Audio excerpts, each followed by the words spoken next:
everybody. It's 4.5 years since the British people voted to take back control of their money, their borders, their laws, and their waters, and to leave the European Union. And earlier this year, we fulfilled that promise in that we left on January the 31st with that oven-ready deal. Since that time, we've been getting on with our agenda, enacting the points-based immigration system that you voted for and that will come into force on January the 1st, doing free trade deals with 58 countries around the world, and preparing the new relationship with the EU. And there have been plenty of people who have told us that the challenges of the COVID pandemic have made this work impossible, and that we should extend the transition period and incur yet more delay. And I've rejected that approach precisely because beating COVID is our #1 national priority.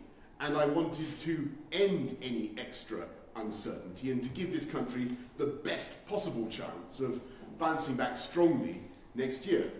And so I'm very pleased to tell you this afternoon that we have completed the biggest trade deal yet, worth £660 billion a year, a comprehensive Canada-style free trade deal between the UK and the EU, a deal that will protect jobs across this country, a deal that will allow goods, UK goods and components to be sold without tariffs and without quotas in the EU market, a deal which will, if anything, allow our companies and our exporters to do even more business with our European friends, and yet which achieves something that the people of this country instinctively knew was doable, but which they were told was impossible.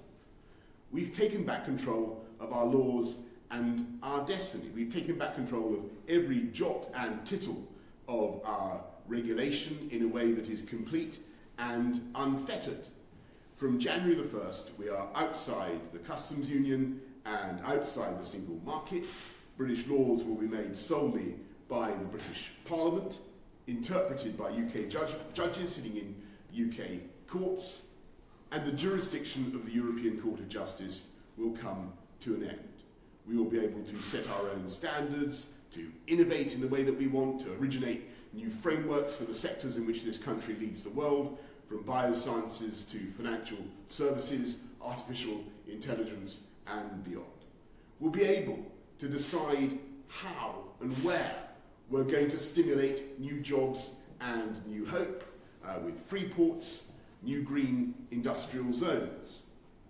We'll be able to cherish our landscape and our environment in the way we choose, backing our farmers, backing British food and agricultural production.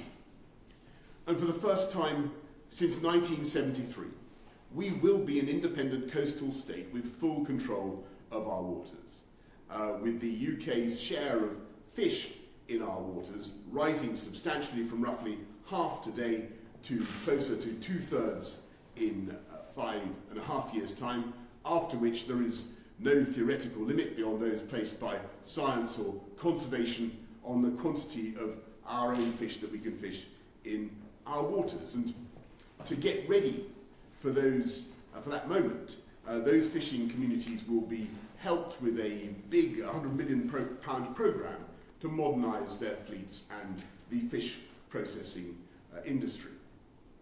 And I want to stress that although, of course, the arguments with our European friends and partners were sometimes fierce, this is, I believe, a good deal for the whole of Europe and for our friends and partners as well. Because it will not be a bad thing, in my view, for the EU to have a prosperous and dynamic and contented UK on your doorstep. And it will be a good thing. It will drive jobs and prosperity across the whole continent. And I don't think it'd be a bad thing if we in the UK do things differently or take a different approach to legislation. Because in so many ways, our basic goals are the same. And in the context of this giant free trade zone that we're jointly creating, the stimulus of regulatory competition will, I think, benefit us both. And if one side believes it's somehow being unfairly undercut by the other, then subject to independent third-party arbitration and provided the measures are proportionate, we can, either of us, decide as sovereign equals to protect our consumers or businesses. But this treaty explicitly envisages that such action should only happen infrequently. And the concepts of uniformity and harmonisation are banished in favour of mutual respect and mutual recognition and free trade. And for squaring that circle, for finding the philosopher's stone that's enabled us to do this, I want to thank President Ursula von der Leyen of the European Commission, our brilliant negotiators led by Lord Frost and Michel Barnier on the EU side, as Stephanie Riso, as well as Oliver Lewis, Tim Barrow, Lindsay Appleby, many others. Their work will be available for scrutiny, followed by a parliamentary vote, I hope, on December the 30th. This agreement, this deal, above all, means certainty. It means certainty for the aviation industry and the hauliers who have suffered so much in the COVID pandemic. It means certainty for the police, the border forces, the security services, all those we rely on across Europe to keep us all safe. It means certainty for our scientists who will be able to work together and continue to work together on great collective projects, because although we want in the UK to be a science superpower, we also want to be a collaborative science superpower. And above all, it means certainty for business, from financial services to our world-leading manufacturers, our car industry, certainty for all those who are working in high-skilled jobs and in firms and factories across the whole country. Because there will be no palisade of tariffs on January the 1st, and there will be no non-tariff barriers to trade. Instead, there will be a giant free trade zone of which we will at once be a member and at the same time be able to do our own free trade deals as one UK, whole and entire, England, Northern Ireland, Scotland, Wales together. And I should stress this deal was done by a huge negotiating team from every part of the UK, and it will benefit every part of our United Kingdom, helping to unite and level up across the country. And so I say again, directly to our EU friends and partners, I think this deal means a new stability and a new certainty in what has sometimes been a fractious and difficult relationship. We will be your friend, your ally, your supporter, and indeed, never let it be forgotten, your number one market.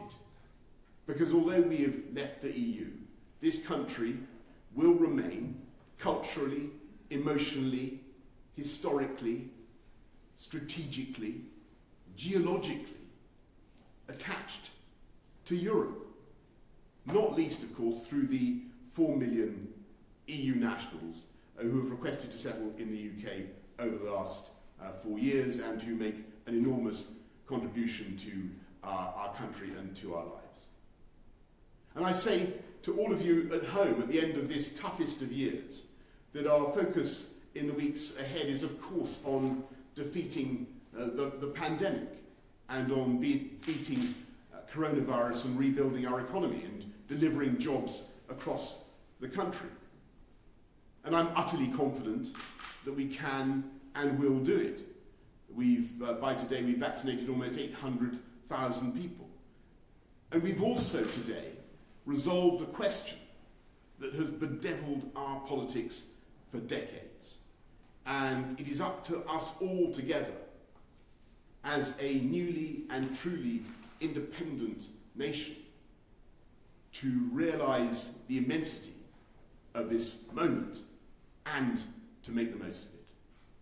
Happy Christmas to you all. That's the good news from Brussels. Now for the sprites. Actually, it's now for the media. Let's go to the media, who I think we've got Laura Koonsberg. Over to you, Laura. Thank Thank you very much, Prime Minister. We're yet to see the text of this deal, which we understand runs to some 2,000 pages. You've presumably had the benefit of poring over every word, or maybe perhaps not every single word. But can you tell the public honestly, where did the UK give the most ground, and where did the EU compromise the most, do you think? Thanks, Laura. Well, actually, it's only about 500 pages, and I think it would, and it's readily intelligible. I think it would be fair to say that we wanted to make sure, for instance, that we got access to, got complete control of our fisheries from the get-go, and that's just to say we had annual negotiations on fisheries within the shortest possible delay. The EU began with, I think, wanting a transition period of 14 years. We wanted 3 years. We've ended up at 5 years. I think that was a reasonable transition period, and I can assure great fish fanatics in this country, we will, as a result of this deal, be able to catch and eat quite prodigious quantities of extra fish. So that's why we're going to have to make these investments in the fishing sector. Thanks very much, Laura. Let's go to Robert Pest of ITV. Sorry, Robert, you need to unmute. You need to unmute, Robert.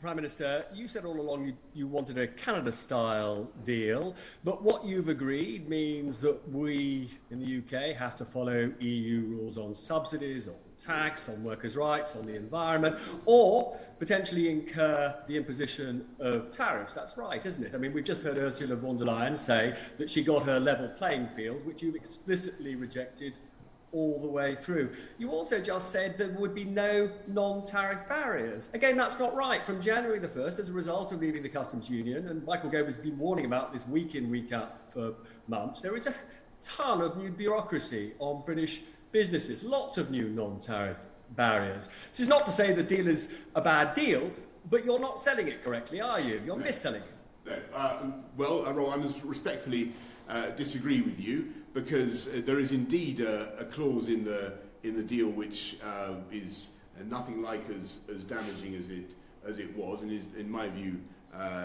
neutralised, which says that if either country feel that the other one is in some way undercutting them or dumping in some way, then subject to arbitration, and provided the measure is proportionate, and that, I mean, independent arbitration, not arbitration by the European Court of Justice, but subject to an independent panel, they can, if they really choose, put on tariffs to protect their consumers and their businesses. And to give you an example of the kind of thing where that might occur, for instance, in the UK, we want to go further on animal welfare standards, and it might be that we do things, for instance, on how you rear pigs, banning sow crates and so on, that would incur extra costs for our pig farmers, and it might be that bacon coming from elsewhere from the EU was at risk of, therefore, of undercutting us. We might, under those circumstances, consider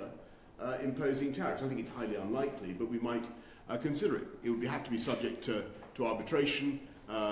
It would have to be proportionate according to the arbitrator, and under no circumstances would we be in any way constrained, legally or otherwise, by anything that the EU did or chose to do themselves, nor, furthermore, would there be any role for the European Court of Justice. And for people at home who have zoned out while I've been talking about this, let me tell you, this is a very, very long day's march from where we were a few years ago. You will remember, Robert, when we were talking about basically having a common rule book with the EU and having dynamic alignment with EU law, so that the UK was forced to keep step. And that has gone from this treaty insofar as the EU wanted it, and there is no role for the European Court of Justice whatever. So I think it's a great treaty, And as for your point about non-tariff barriers, yes, I think it's important to stress. What I'm talking about is barriers on the grounds of, your plugs won't work in our country, therefore they're banned or whatever. That kind of technical barriers to trade, and there's a lot in this treaty to try to reduce all that kind of thing, make sure that doesn't happen. That's a good thing. That's a good thing for businesses and consumers. And in that sense, it's a great free trade deal.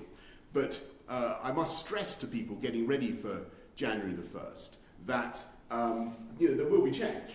So people will need get on the gov.uk website. Exporters will need their AORI forms and everything else. People should be aware of the change that is coming. But there's also an opportunity, because for British exporters now, the whole world will be treated the same for export purposes. And I think that would actually galvanise our exporters to think much more positively and dynamically about the opportunities that they have. So I must respectfully disagree with both the points that you made. This is a jumbo Canada-style free trade deal of exactly the kind that I think this country needs. And as I say, I believe it resolves a long-standing and very, very difficult problem. People said you couldn't be part of a free trade zone with the EU without being obliged to follow EU laws. If you remember, people, I think there was I think we were told we couldn't have our cake and eat it, and that kind of thing. I'm not going to claim that this is a cakeist treaty, Robert, but it's because that. But it is. I believe what the country needs at this time, and the right way forward for the UK. Let's go to Sam Coates of Sky. Prime Minister, you say this is an unprecedented deal that observes all your red lines and promises to the country. Can people trust that life will be better as a result of this deal and that there won't be any disruption even in the short term? And can you guarantee the government won't end up reopening elements of the new relationship in the years to come? Well, Sam, really good questions. I mean, short term, yes, as I said just now, there are things we have to get right, processes that maybe people have to do that they need to be aware of, and I'm going to assume that point really is worth reinforcing. I do believe that the freedoms that this treaty wins us, basically a new independence from the EU, are worth having. But and so free ports, free trade deals, being able to do, as I say, to look after your livestock differently, improving your landscape in a different way, doing all sorts of things differently, regulating financial services differently, chemicals, all sorts of things where we may want to do things differently and better. But I'm just saying to people watching this, and I'm sorry for disturbing Cars 3, by the way, to people watching this, I would say it's one thing to get freedom.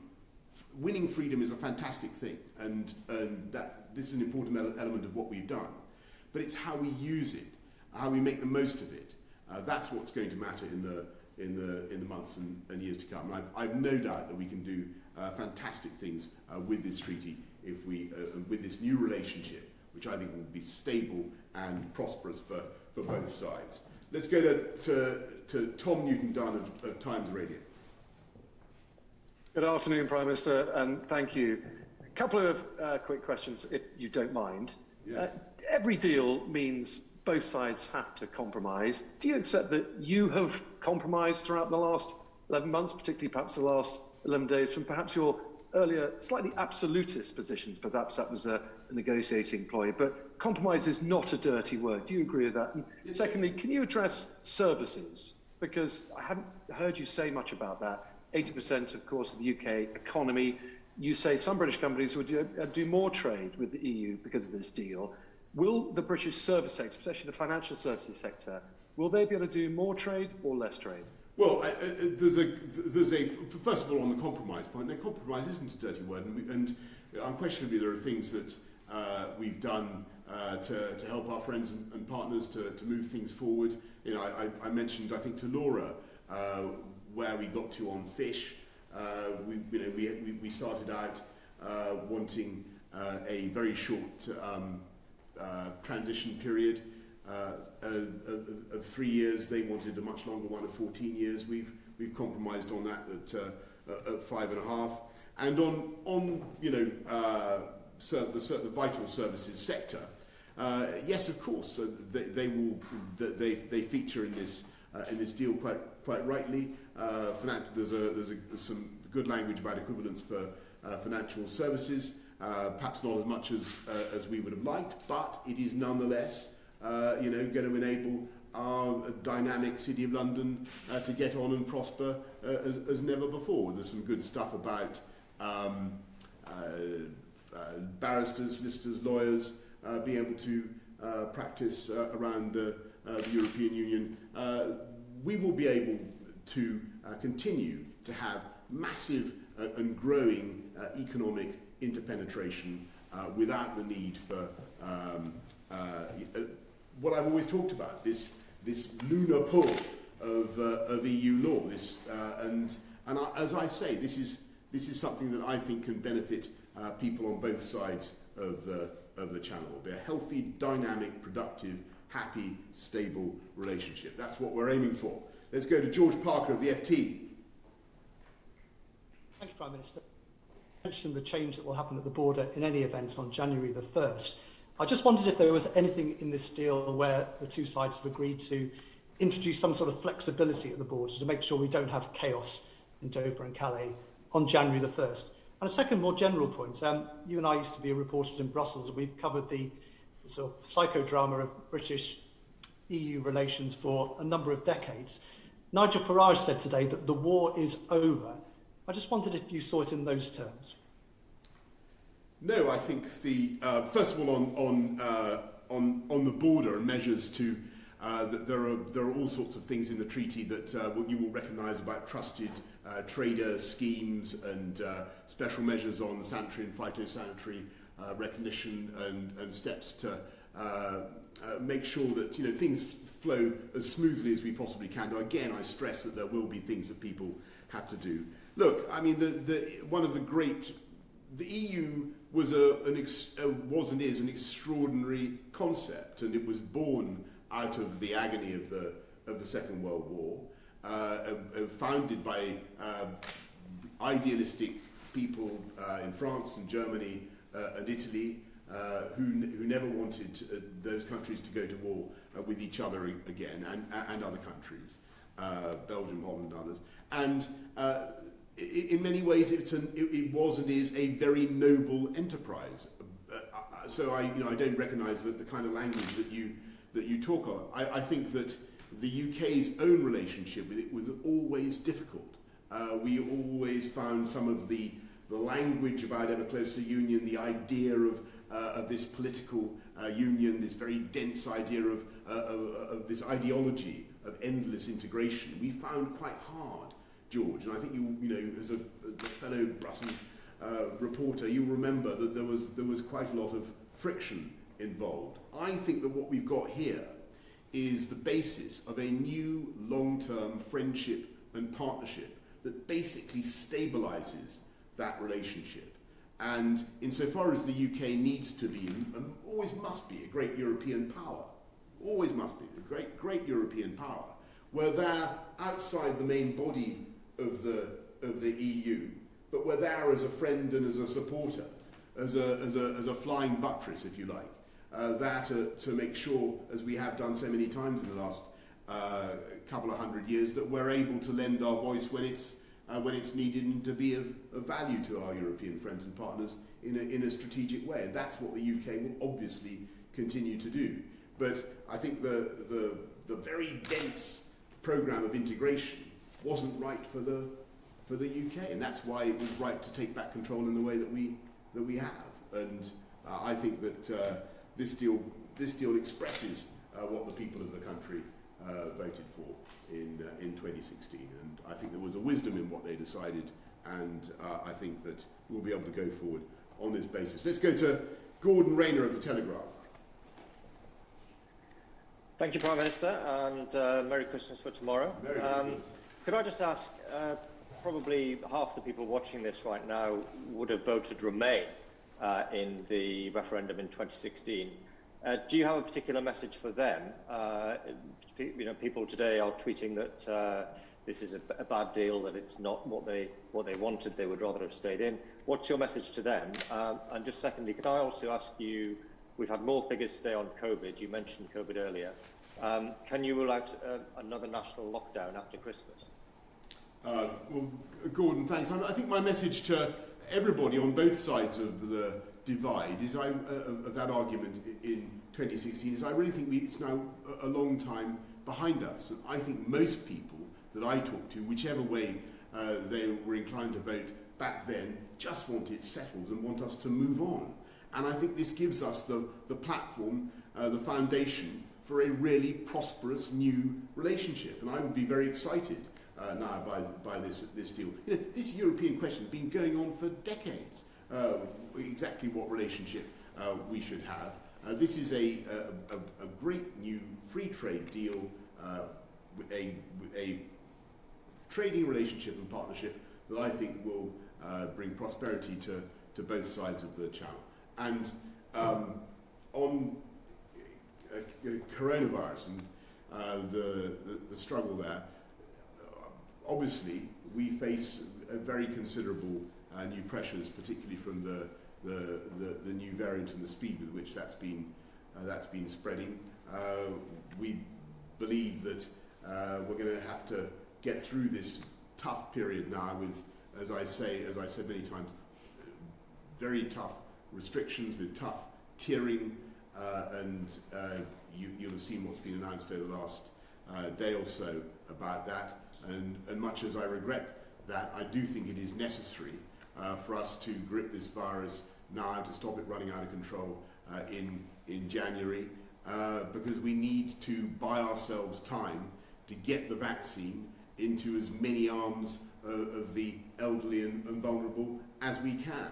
And that is the real way in which we will defeat the virus. So it's tough tiering, community testing, and rolling out the vaccine, and we're going to continue with that approach. And I know that it's been very, very tough over the last few weeks, and I must tell people it will continue to be difficult, not least but basically because of the speed with which the new variant is spreading.